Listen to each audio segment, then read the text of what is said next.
Oscar time. We're getting into Oscar season. Oscar time. My favorite time of the year is still a very long time away. However, we are 6 months away from this year's Oscars ceremony. I thought it might be fun to do a little of a guessing of what might be nominated because I think if you know anything about what's normally nominated and you've watched the Oscars throughout the past years, you kind of have a little bit of a handle on things.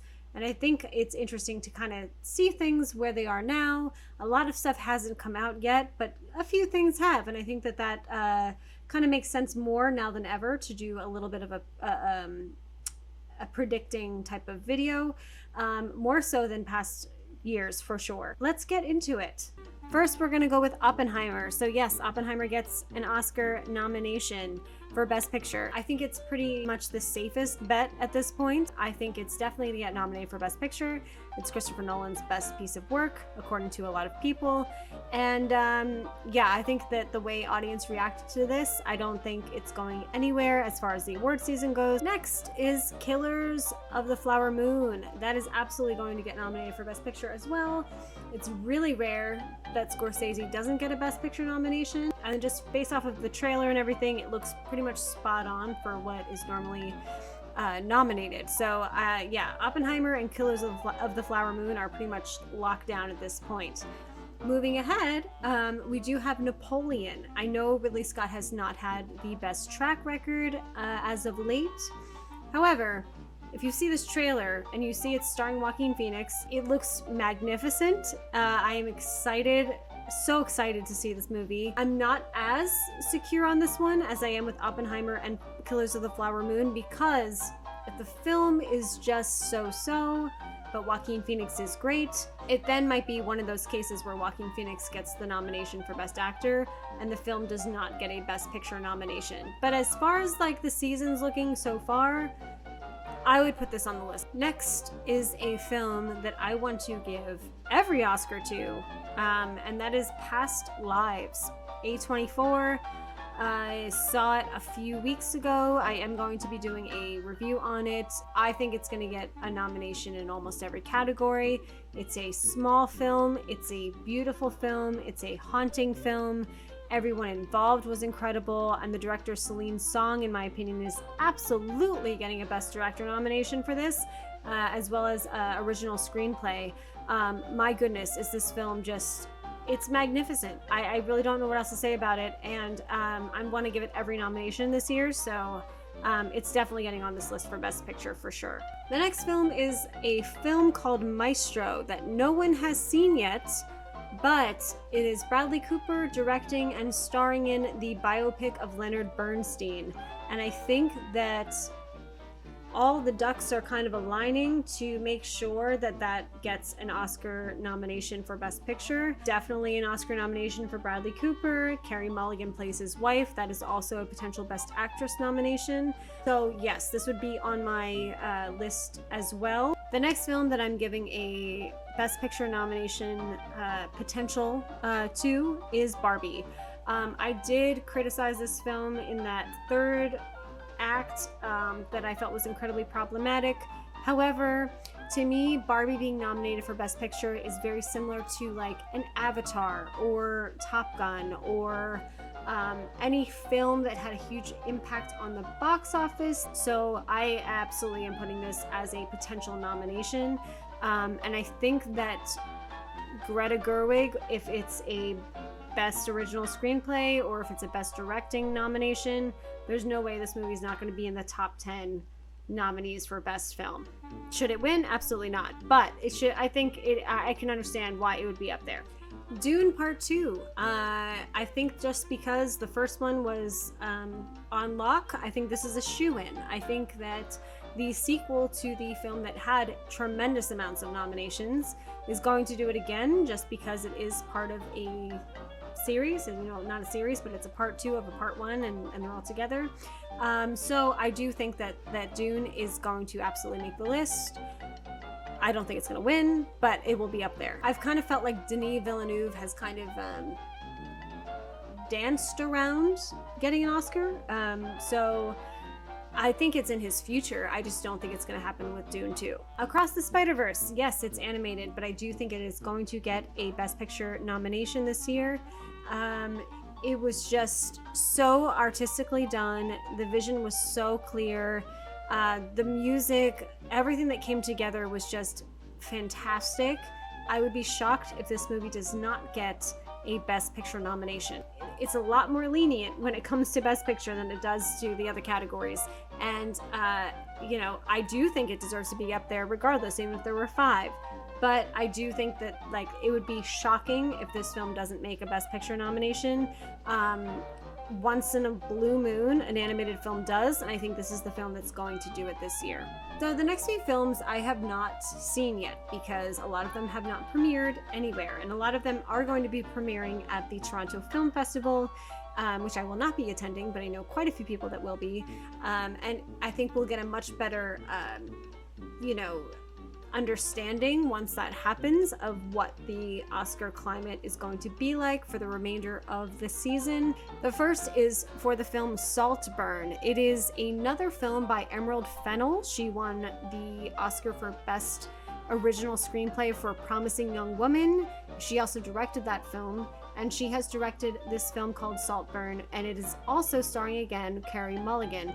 I've heard that Barry Keoghan is also fantastic in this movie, and I think that Emerald Fennell is really just in the very early stages of being an auteur and an iconic filmmaker. I do think Promising Young Woman is a fantastic film for a director to really showcase themselves as a writer-director.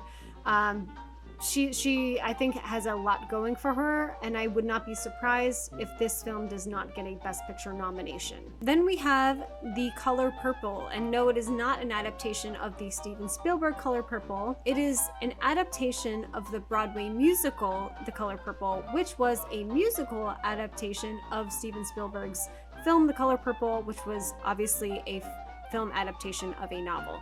This is one of those films that normally gets in, so I would say this would be another Best Picture nominated film. Again, all of these I have not seen, but I think it's fun. No one's gonna get mad if I'm like, oh my god, I was wrong the whole time. I don't care about that. The next film that I do believe has a huge potential to get an Oscar nomination for Best Picture is The Holdovers, and it's a film by Alexander Payne starring Paul Giamatti. I think that I'm not always in love with Alexander Payne's films. However, Sideways is one of my favorite movies, which again was with Paul Giamatti. I think this is potentially, once it premieres. I have not heard anything about it.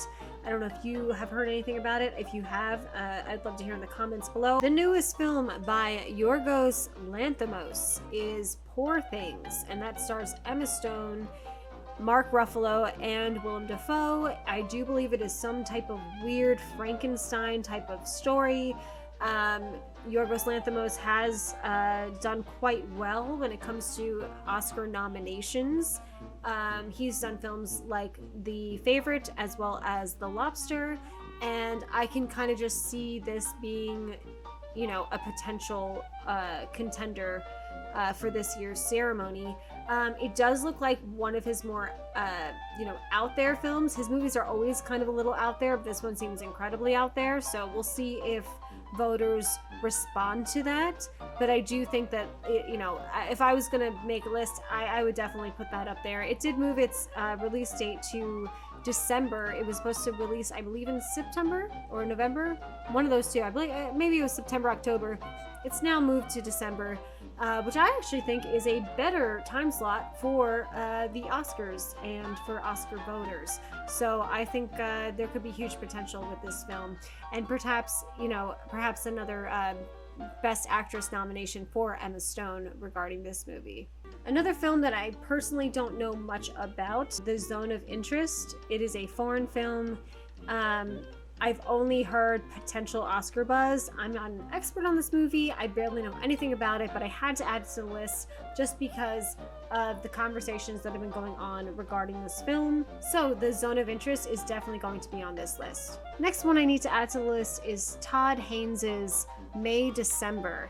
I'm not positive it will get a Best Picture nomination. However, I do think there are potentially a few Best Actor, Best Supporting Actor nominations for this film, just because it's Todd Haynes, it has Natalie Portman and Julianne Moore. Todd Haynes has a pretty solid track record when it comes to Oscar nominations. These last 3 films are not the end for any particular reason. I think they have just as much of a chance as a lot of the other ones do. Just wanted to make that clear as we proceed. The first film we need to talk about is Anatomy of a Fall. It is a French film. It won the Palme d'Or at Cannes. I do believe this could be the foreign film that is the one that breaks into the Best Picture nominations as well as other categories. It is getting so well reviewed. The praise for this film is enormous, and I think that that's definitely kind of an easy assumption to think that it is going to break into quite a few categories at the Oscars this year. David Fincher has a new movie coming out called The Killer, and it has Michael Fassbender in it, and I feel like I'm a little apprehensive because I haven't heard a lot about this movie. However, David Fincher usually does pretty well at the Oscars during award season, and I feel like, especially starring Michael Fassbender, who's an incredible actor, I think it is also a pretty easy guess to put this into the roster for Best Picture. There was another film that I'm pretty unfamiliar with. Again, a lot of these have not even come close to premiering anywhere, and that is the film Rustin. I do know that Chris Rock is in it, and it is getting quite a bit of Oscar buzz, so that is also why that's on this list. The director, George C. Wolfe, also directed Ma Rainey's Black Bottom, which did get Chadwick Boseman an Oscar nomination for Best Actor. So if this film is not in the Best Picture category, I can totally see it getting a Best Actor nomination for Colman Domingo or a Best Supporting nomination for Chris Rock. So this is my list for Best Picture nominations. You know, there's a couple other movies such as Air, which I still haven't seen yet, but I will soon. Or like I know there's a movie called Origin by Ava DuVernay that I've heard is quite good. I don't know enough about those, even I know one's out already, but I feel like it's too early to call a movie like Air because of what it is. And again, I'm not gonna try to speak on a film that I know nothing about. So Origin is the one I know the least about, so I don't necessarily feel comfortable putting it on this list. What do you guys think is going to be nominated this year? I'd love to hear your thoughts in the comments below. It's going to be a really fun Oscar season, I think. So let's all get excited for that. And as always, thanks for stopping by.